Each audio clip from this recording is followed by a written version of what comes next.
Olá, querido, tudo bem? Hoje a gente vai estar falando um pouquinho sobre o capítulo 2 da carta de Tiago, quando Tiago fala um pouco sobre o favoritismo a respeito de pessoas dentro da igreja, principalmente pela sua aparência ou pela sua questão social.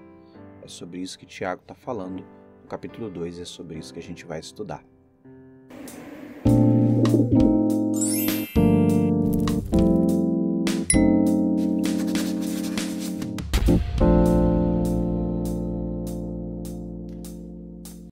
O trecho que a gente está analisando, passamos o capítulo 1, falamos um pouco sobre as tribulações, sobre Deus, permitir essas tribulações para o nosso crescimento, sobre a religião verdadeira.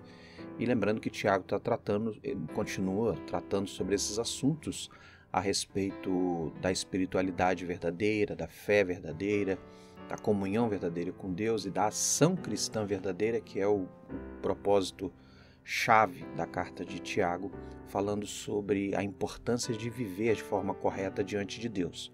O capítulo 2, especificamente, quando a gente lê o início do capítulo 2, Tiago está dizendo a respeito de um problema que acontecia na igreja, possivelmente, que era justamente a análise ou o favoritismo de pessoas dentro das comunidades de acordo com sua condição financeira e de acordo com a sua aparência, como falamos. O que sugere que Tiago diz na carta é que quando entrava uma pessoa com roupas finas e anéis, essas pessoas eram melhor tratadas. E Tiago até dá o exemplo de que quando essas pessoas chegavam na igreja, as pessoas falavam, não, senta aqui nos melhores lugares, né? A gente vai servir o melhor que a gente puder para o Senhor. E não era de igual forma com os pobres. Não era tratado as pessoas menos favorecidas de igual forma. E Tiago diz que esse juízo de valor era, na verdade, uma carnalidade humana. E ele justifica que muitas vezes esse tratamento com relação aos ricos era um tratamento meio tendencioso, era uma carnalidade e uma ideia assim de que eu vou tratar o rico, entende? Para ver se eu consigo receber alguma coisa, para ver se eu recebo algum favorecimento ou alguma coisa semelhante. E Tiago diz que o reino de Deus não deve ser tratado dessa maneira, principalmente a igreja de Cristo. Tiago vai dizer até mesmo que dos pobres, os pobres na verdade foram escolhidos como pertencentes do reino de Deus. E Tiago, então, com essa frase, dizendo, olha, não foi dado aos pobres a fé, e não foi dado a eles esse reino maravilhoso de Deus. Ou seja, o que Tiago está dizendo é que a gente fica, às vezes, como ser humano, naturalmente, fazendo uma distinção entre a pessoa mais rica e um pobre, quando, na verdade, a pessoa que está próxima de Deus, que muitos, né, nas comunidades antigas eram pessoas pobres, a pessoa que está vivendo de verdade com Jesus e para Jesus, essa pessoa já recebeu a maior riqueza possível, que é a comunhão com Deus, a fé especificamente, e a herança que vai ser concedida a ela no fim. Essa é a maior riqueza, esse é o maior tesouro. Então Tiago está fazendo esse contraponto, entende? Dizendo, olha, às vezes a gente está beneficiando um rico por causa da sua condição social, por causa de seus anéis e de suas roupas. É interessante Tiago falar sobre isso, porque a questão da vestimenta na época, no contexto do Novo Testamento, assim como também no Antigo Testamento, era muito simbólico. Nitidamente você via uma pessoa rica e uma pessoa pobre. Até colocando a foto aí, né? A primeira foto, a pessoa do meio, né? Ela é distinta da pessoa da esquerda e da direita com as suas vestes. Geralmente as vestes do rico tinham cores, enquanto que as vestes dos pobres eram geralmente sem cor. Era mais aquela cor mesmo comum à época, aquele bege, aquela coisa mais simples que era o que era utilizado. Assim como também a roupa dos publicanos, uma segunda imagem que eu estou colocando, era bem distinta, era bem bonita, era bem vistosa para a época. Isso tudo é um símbolo de que a roupa dava esse elemento de status social, né? Você vê, por exemplo, que no filme A Paixão de Cristo, O Mel Gibson quis traduzir até mesmo os religiosos da época ali no julgamento de Jesus, utilizando roupas muito bonitas, né, aparentemente muito certinhas, porque era de verdade assim que os fariseus utilizavam suas vestes.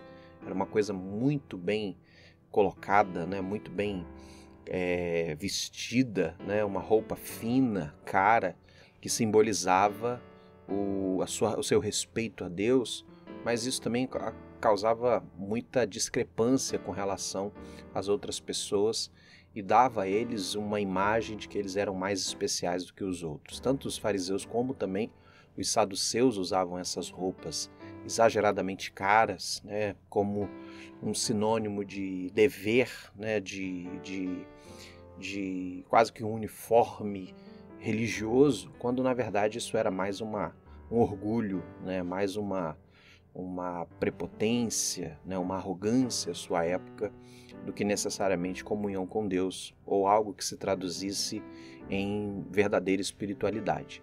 Então a gente tem a roupa, os anéis, né, como símbolo de riqueza. Os anéis de ouro, como o Tiago vai dizer, as pessoas que entram com roupas caras e anéis de ouro. Os anéis foram utilizados desde a antiguidade como sinônimo das pessoas que têm condição financeira, né? Você vê, por exemplo, colocando uma foto aí de um anel egípcio, de um líder egípcio há muito tempo atrás. Então a gente tem esses anéis como algo comum às comunidades antigas, e a gente tem esse símbolo do ouro também, não é? Como algo que somente os ricos, que estavam muito bem sucedidos, poderiam ter. Os pobres, coitados, eles não tinham essa condição. E Tiago vai dizer, olha, vocês estão beneficiando e olhando aparentemente, carnalmente, ou até mesmo esperando uma vantagem com as pessoas que entram na igreja, na comunidade. Obviamente, Tiago não está falando dos ricos cristãos, mas possivelmente sobre ricos que visitavam as comunidades, que estavam nas comunidades. Tiago diz, olha, vocês estão fazendo essas avaliações e vocês estão esquecendo que são esses mesmos ricos que não têm nem amor, nem misericórdia, nem paciência com vocês. São aqueles que colocam vocês em tribunais, né? A palavra criterion, né? No grego, é a palavra que é traduzida como tribunal, né? Um lugar de criterion, né? É muito legal esse termo, né? E é justamente esse lugar onde as pessoas estão levando vocês para serem julgados porque vocês não conseguem pagar suas dívidas. Muitas pessoas tinham suas pequenas propriedades tomadas, tinham suas coisas tomadas dos mais ricos, porque eles se utilizavam de sua posição social, utilizavam também de sua influência política para marginalizar, oprimir e maltratar os mais desfavorecidos, socialmente falando. E Tiago diz, os ricos não se apoiam em Deus, não colocam sua confiança em Deus, e eles colocam sua confiança em si mesmos, nas suas posses, nas suas conquistas, nas coisas que eles possuem, e isso é tão distante de Deus. E Tiago vai dizer, então, tratem as pessoas com honestidade, com amor, tratem as pessoas com gentileza, com doçura, principalmente os pobres. Tiago, como a gente falou no vídeo passado, diz, a religião pura e verdadeira diante de Deus é cuidar dos órfãos e das viúvas, um retrato do cuidado e do assistencialismo, da compaixão daqueles que mais precisam. Tiago diz que a igreja precisa, então, cuidar daqueles que mais precisam. E das pessoas que mais precisam são aquelas menos favorecidas, principalmente em relações econômicas. Então a gente precisa cuidar dessas pessoas. E Tiago diz, isso é tradução de amor ao próximo. Esse é o resumo da lei. E Tiago até vai citar o Antigo Testamento. É um vídeo que eu quero fazer anexo, né? Por que Tiago cita o Antigo Testamento? Será que devemos citar o Antigo Testamento? Esse é o próximo vídeo que a gente vai discutir. Mas Tiago, lembrando que ele ainda tem uma visão judaico-cristã, ele ainda não tem o sentimento de que estava sendo formado um novo credo. Para Tiago, ele estava, na verdade, sendo um judeu verdadeiro, que entendeu a mensagem do Messias. Eles ainda acreditavam que eram judeus, né, ou um judaísmo messiânico no tempo dele. Ele se utiliza do Antigo Testamento como um símbolo, assim como também Jesus usou o Antigo Testamento como palavra de Deus, assim como todo o Antigo Testamento, quando fala as escrituras sagradas, está falando da lei e dos profetas especificamente. Tenhamos isso em mente e com entendimento. Tiago está citando, olha, se você é desobediente da lei, em um ponto você é desobediente de toda a lei. Porque toda lei, como diz Champlin, funciona como vários elos de uma corrente. Não é? A corrente só funciona se todos os elos estiverem ligados e fechados, né? Então, se estiver fechados esses elos, eles então cumprem a função dessa corrente de segurar alguma coisa, de prender alguma coisa, de alicerçar alguma coisa de alguma maneira. Então, as leis elas precisam ser todas cumpridas de igual forma. E tudo se resume, como o próprio Jesus disse, em amar a Deus sobre todas as coisas e ao próximo como a ti mesmo. Então, não cuidar dos pobres era um crime que a igreja estava cometendo. Em contrapartida, a preocupação de muitos na igreja era cuidar das pessoas com uma condição financeira maior para ver se conseguia talvez ali algum favor, não é? E isso não é cristianismo, esse não é o comportamento da igreja.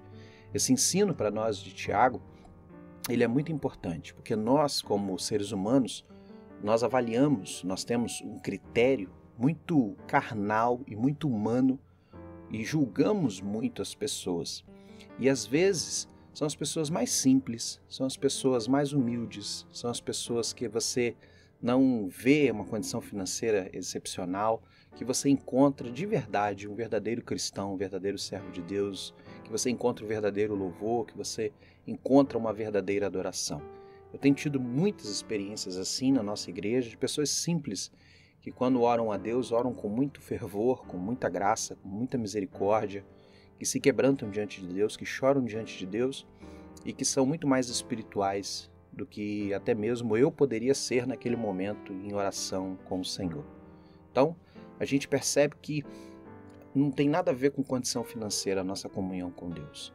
E pelo contrário, o próprio texto mesmo de Tiago diz, não foi aos pobres que foi dado o reino, foi dado a esperança, foi dado a fé, porque as pessoas elas têm em Deus a sua esperança, elas colocam de verdade, devido às suas situações, às suas aflições, elas colocam de verdade o seu coração em Deus como a razão de sua esperança, de sua força, de sua alegria.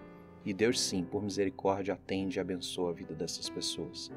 Então a gente tem muito, às vezes, a concepção do juízo dentro da igreja cristã. Quando na verdade esse juízo ele é muito ruim e um fator muito prejudicial à nossa comunhão. Nós às vezes avaliamos que a pessoa que mais faz é mais espiritual. Nós muitas vezes olhamos que os títulos na igreja são de fato que torna cristãos importantes. Quantas pessoas sentadas, por exemplo, no altar, né? E a gente acha que aquelas pessoas são espirituais, quando na verdade nenhum título na igreja é para a glória pessoal. Não existe na igreja cristã título de nobreza. Todos os títulos dados na igreja cristã são para servir.